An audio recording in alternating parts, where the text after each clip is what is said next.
A very good afternoon to all of you. Please come back. We are about to start. The speaker is ready. It's going to be an interesting presentation on the work which is being done on ground in Sesame in Burkina Faso. There's a lot of lessons to be learned for other countries because the problems are similar.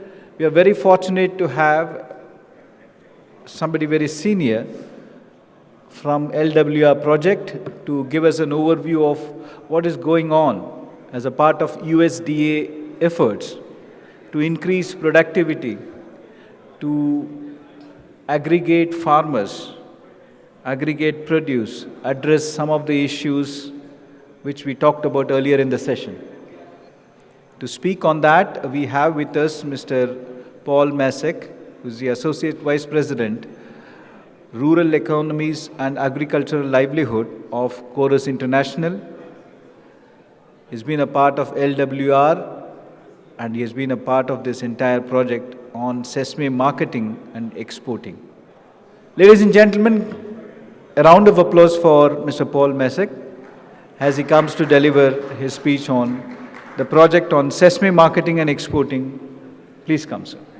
Great. Good afternoon, everyone. Thank you. I guess this particular talk is in an awkward position, which is right after the tea break, but before the lunch. So I can't figure out if I'm standing between you and lunch, or I'm standing between you and a very interesting conversation at tea break. But for those of you in the room, welcome.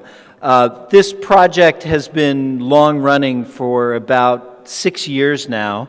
And it's exclusively based in Burkina Faso.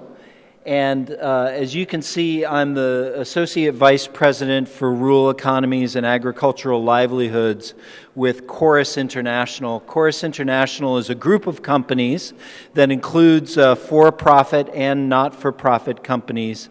I happen to be part of Lutheran World Relief, which is one of the sponsors of this particular conference, as well as past conferences.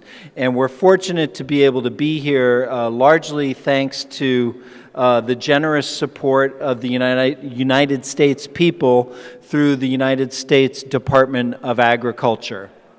And you've heard a bit about Burkina, but let me tell you a bit more. So as you can see, Lutheran World Relief, we're based in the United States, in Washington, D.C., and we're members of a group of companies called Corus International. We do work in the areas of health, livelihoods, economic development, and other aspects of, including humanitarian relief around the world. So I think you've already seen a map of Burkina Faso, and I would like to point out the 4 particular regions in which this project, which is supported again by the United States Department of Agriculture, operates in. You can see it's in the eastern part of the country, which borders on Niger, in particular, and then in the western part of the country through Cascade, Haut-Bassin, and Boucle de Mahon. And the project itself has 2 primary aspects. The first is to improve agricultural productivity for sesame, and the second is to support expanded trade in agricultural products, again, focused on sesame. And I'll talk a little bit about the second objective, which is really the priority for our project going forward, because we believe we've had reasonable success in the areas of agricultural productivity and post-harvest processing. So the project, I would like to say, has had some very impressive results. As you can see, we've managed to increase yield from 180 kilograms to 325 kilograms per hectare over a 3-year period. You'll note that while these yields are relatively low to what we were discussing earlier, it does represent nearly a doubling in yields, which is not easy and requires a lot of hard work. We've been able to reach sesame farmers across about 150,000 hectares which is impressive in itself, especially considering the insecurity and the geographical reach of Burkina Faso, which is a wide and large Sahelian country. And you'll see there a phone. We've also developed a number of information-based technology systems that allow for training and the pushing of training to farmers, even when there might not be a physically present agricultural extension worker or trainer. 100% of our farmers have applied at least 3 improved practices. So we've been able to identify the priority practices and techniques, and we measure them on a regular basis, almost on a quarterly basis, to ensure that they're actually implementing those trainings on the ground. So it's not only a question of improving their knowledge, but it's a question of making sure that their behavior has changed on the ground. 98% of the sesame sold by our cooperatives is rated at about 95% clean. And I think if you were at the earlier session right before the break, you heard about the efforts to improve overall quality of Burkina's sesame. And then finally, we've established a network of basically promotion entrepreneur agents, PEAs, who act as sort of entrepreneurs within the context of their own cooperatives to develop those cooperatives and assist them in marketing. And for that, they receive a fee, and they also do our data collection. They're involved in coaching and other assistance with farmers. So it's a really innovative methodology, and one that I think has great potential and application throughout Africa and the rest of the world. In terms of some of the quantifiable results, I'll just point out a few. We over the course of the 6-year project, we've been able to track and actually trace the exact value and quantities of nearly 4,000 contracts negotiated between buyers and sellers, which is no easy task in a country like Burkina Faso.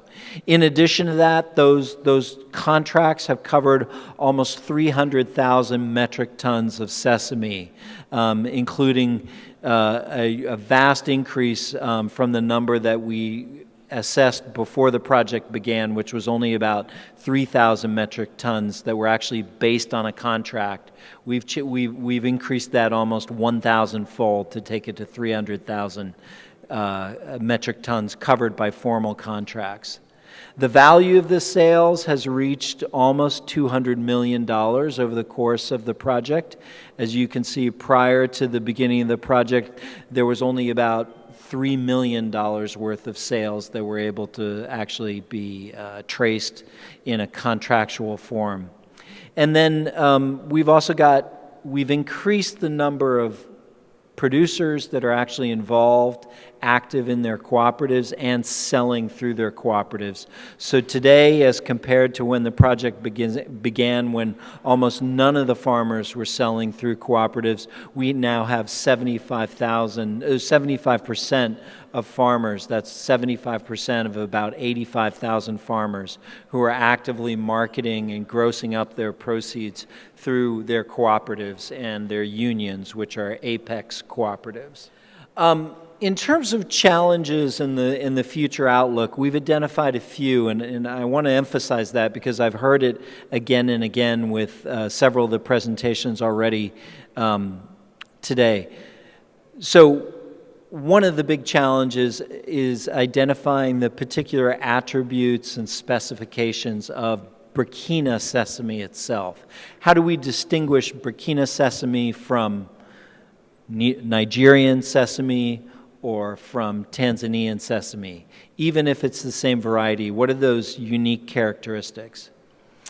How can we support greater marketing? And there's been a real interest, particularly amongst the United States government, through the embassy, through the U.S. Agency for International Development, as well as through the U.S. Department of Agriculture, our donor, in seeing whether sesame could access the African Growth and Opportunity Act. You may not be aware of the African Growth and Opportunity Act, but it's a special trade facility that the United States has negotiated with several eligible sub-Saharan African countries to allow them to access preferential tariffs in the United States if they're able to trade sesame from Burkina Faso or any eligible country direct into the U.S. market. Now, looking at the presentations from this morning, that's a tall order. We know that a lot of the sesame is destined for Asia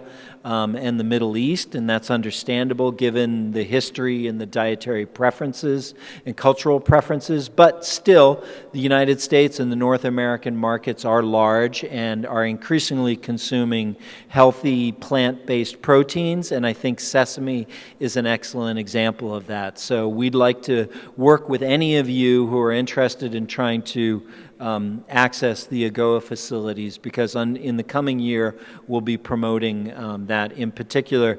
And I want to maybe point out my colleague Kuka Zangbura, who's here. Kuka, maybe you could raise your hand. She's our country director and project director based in Burkina Faso, and we'd be very interested in talking with you if you're interested in trying to promote Burkina's the trade in Burkina's sesame to the United States. The other challenge and area of deep focus, and we've heard that already today, is on the question of traceability and the safety of sesame. We've heard references several times today already to pesticide residues.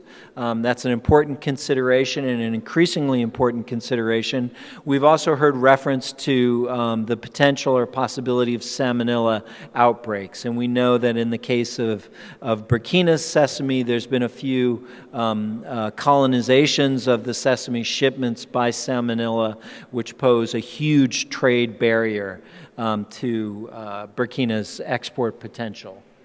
So we're looking actually to work with the government of Burkina Faso to put in place a basic, simple traceability system and an improved testing and laboratory facility to be able to test and prevent, ideally, salmonella outbreaks. So just continuing on in terms of our work in food safety, I think you can see, and many of you know this, $110 billion a year is lost in productivity and medical expenses due to foodborne illnesses. Unhygienic conditions without proper sanitation facilities for its workforce and little knowledge of human proper waste management and procedures, as well as animal waste management, poses serious hygiene problems.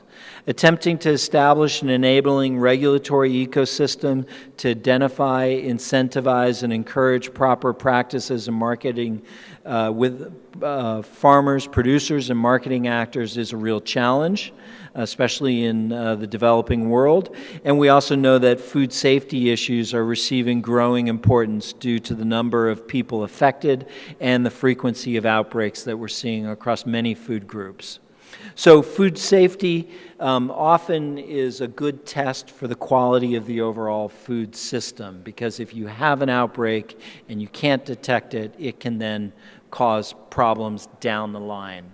So in terms of our food safety work, we're looking at trying to identify when contamination occurs, where contamination might occur, and as we said, we're looking at possibly developing a simple batch and lot traceability system which would allow us to identify the potential source of the outbreak, as well as to be able to isolate it in case there was a recall or in case there was a rejected shipment. So our work in food safety tries to look holistically at the entire enabling environment. Here you can see there are standards, both international and at the national level, that need to be adhered to. There is the various roles of the different actors, including smallholder farmers, who in many cases, as we heard, may be illiterate, may not be really knowledgeable of how their individual practices or their transportation practices can affect the quality and safety of the food that they're dealing with. And so we want to educate them and put in place systems to support them. And then how do we incentivize farmers to uphold safety standards and ensure that they're able to continue to access these export markets, as in the case of sesame and other cash crops. And then finally, how do we ensure and support farmer organizations to be able to understand these standards and use them to their advantage as they begin to cost out their activities and present their products to potential buyers. And then finally, we had a presentation from my colleague Kulibachi, who's there in the yellow. He was presenting earlier this morning. He's part of the interprofession. We see the sustainability of this work really residing with the associations, which include all of the professional actors in the cooperatives as well as the exporters. And so we've had great support helping to structure their work, helping to organize their financial reviews and their discussions, and we're also beginning to look at how do we link them with the regulatory frameworks and certification, voluntary certification standards and regulatory standards in the context of the Burkina Faso and African regional markets. So with that, I'd like to thank, in particular, the government of Burkina Faso, our public and private sector actors, as well as our donor, the U.S. Department of Agriculture. And here you've got my contact information and those of our colleague. We'd be happy to connect with you during this week or over email if you have any questions. Thank you. Thank you, Mr. Paul. A big round of applause. And with your permission, I wanted to request the entire team from LWR to please come on the stage, maybe because you come in a big gathering, you've done such a fantastic job. May I request you to please come on stage, starting with the country director. Yeah, please. Everyone from LWR, please come on stage. And may I also request Dr. Senthil Nathan from Nataraja Oil Mills, one of the largest sesame oil producers from the southern part of India, to present the memento to our excellent speaker, Mr. Paul Macek. Yes. Thank you so much for your presence here, and I'm sure you would get an excellent reception for all the wonderful work that you have been doing. Thank you so much. This is LWR team doing a fantastic job in the sesame sector in Burkina Faso as a part of USDA initiative. And a small memento to Mr. Paul Macek from Dr. Senthil Nathan. Yes. Once the photograph is over, yes, sir, to you for an excellent presentation. Thank you so much. Thank you. A group photograph together with the president and also the lady. Yes, together. Yeah. Thank you very much.